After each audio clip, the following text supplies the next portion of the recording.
वादीने दावा मिळकतीवरील त्याचा मालकी हक्क घोषित होऊन मिळण्यासाठी तसेच निरंतरच्या ताकीदीसाठी प्रस्तुतचा दावा दाखल केलेला आहे. परिच्छेद दावा मिळकतीचे वर्णन.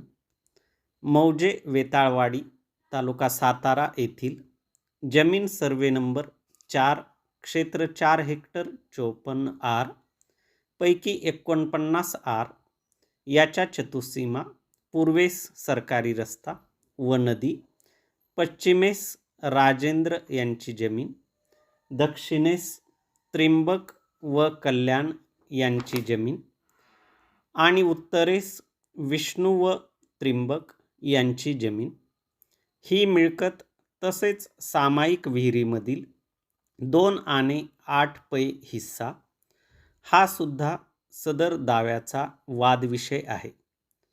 सदर मिळकतीस यापुढे दावा मिळकत असे संबोधण्यात येईल. परिच्छेद वादींचे थोडक्यात कथन खालीलप्रमाणे आहे. वादींचे वडील भगवान, प्रतिवादी क्रमांक 2 दगडू, प्रतिवादी क्रमांक 3 त्रिंबक हे सख्खे भाऊ आहेत. त्यांचा दुसरा भाऊ देवीदास या सर्वे क्रमांक 4 मध्ये काहीही क्षेत्र नाही. सदर सर्वे क्रमांक 4 मध्ये वादींचे वडील भगवान यांना 49 आर, प्रतिवादी क्रमांक 2 दगडू यांना 50 आर व प्रतिवादी क्रमांक 3 त्रिंबक यांना 49 आर क्षेत्र वाटपाने मिळालेले आहे.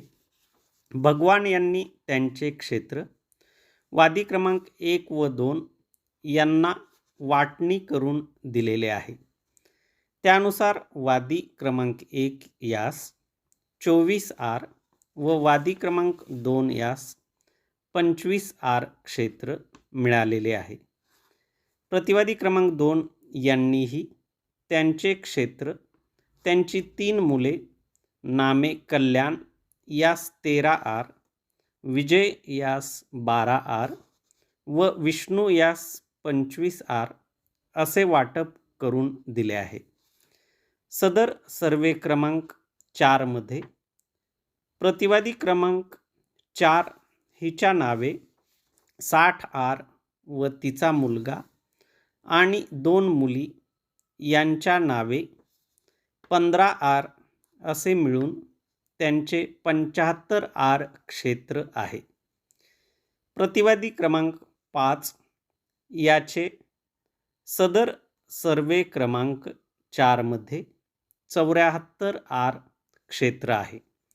सदर सर्वे क्रमांक 4 मध्ये एक सामायिक विहीर असून या विहिरीमध्ये वादी क्रमांक 1 व 2 यांना 2 आणि 8 पै, प्रतिवादी क्रमांक 2 आणि 3 यांना प्रत्येकी 2 आणि 8 पै तर शंकर साबळे यांचे कुटुंबाचा 8 आणि हिस्सा आहे.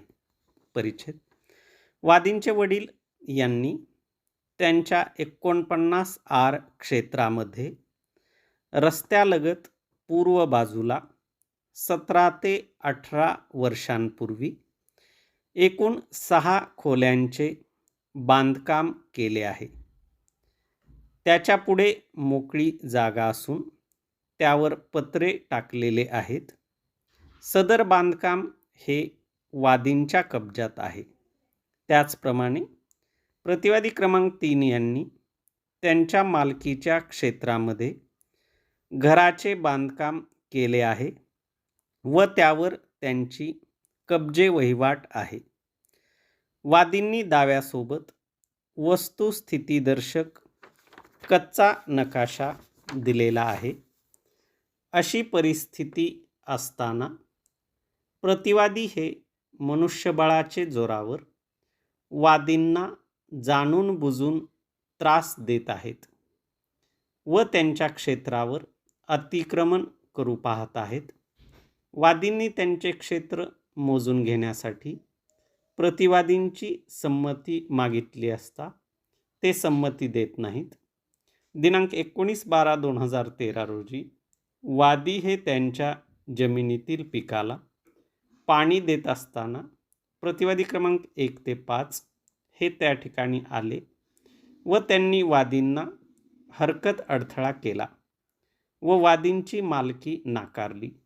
त्यामुळे वादींनी प्रस्तुतचा दावा दाखल केलेला आहे. परिच्छेद प्रतिवादींना या दाव्याची समन्सची योग्यरित्या बजावणी झाली.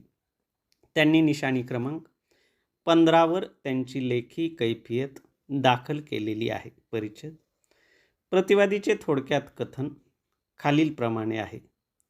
दाव्यासोबत वादींनी दिलेल्या कच्च्या नकाशातील वस्तुस्थिती तसेच चतुःसीमा आणि वर्णन नाकारलेले आहे. त्यांचे असे म्हणणे आहे की सन 1993 मध्ये झालेल्या भूकंपामध्ये प्रतिवादी क्रमांक 2, 3 आणि वादींचे वडील यांच्या घराची पडझड झाल्यामुळे शासनाकडून वादींच्या वडिलांना सन 1997 मध्ये घर बांधण्यासाठी अनुदान मिळाले होते. त्यानुसार वादी क्रमांक 1 व 2 वादींचे वडील तसेच प्रतिवादी क्रमांक 1 ते 3 यांनी आपापसात विचारविनिमय करून सामंजस्याने वादींच्या व प्रतिवादी क्रमांक 3 यांचे हिस्सास असलेल्या 90 फूट गुणिले 25 फूट क्षेत्रामध्ये 30 फूट बाय 25 फूट या मोजमापाची 3 वेगवेगळी घरे बांधण्याचे ठरवले. त्यानुसार वादींचे वडील आणि प्रतिवादी क्रमांक 2 व 3 यांनी प्रत्येकी 3 खोल्या याप्रमाणे एकमेकांलगत घरे बांधली. सदर घरे बांधल्यानंतर प्रतिवादी क्रमांक 3 यांनी त्यांच्या मालकीच्या घरामध्ये अंतर्गत बदल करून तेवढ्याच क्षेत्रामध्ये 4 खोल्यांचे बांधकाम केले. प्रतिवादी क्रमांक 1 व 2 यांचे मालकीचे घर हे वादी क्रमांक 1 व 2च्या क्षेत्रात येत असून वादी क्रमांक 1 व 2 यांच्या घराचे क्षेत्र हे प्रतिवादी क्रमांक 3च्या हिस्स्यात येते, तर प्रतिवादी क्रमांक 3चे घर हे त्याच्याच क्षेत्रात आहे. सदर घरे बांधल्यापासून वादी तसेच प्रतिवादी क्रमांक 1 ते 3 हे आजतागायत आपापल्या मालकीच्या घरात राहत आहेत. प्रतिवादी क्रमांक 1 व 2 यांनी त्यांच्या घरामध्ये विद्युत जोडणी घेतलेली आहे.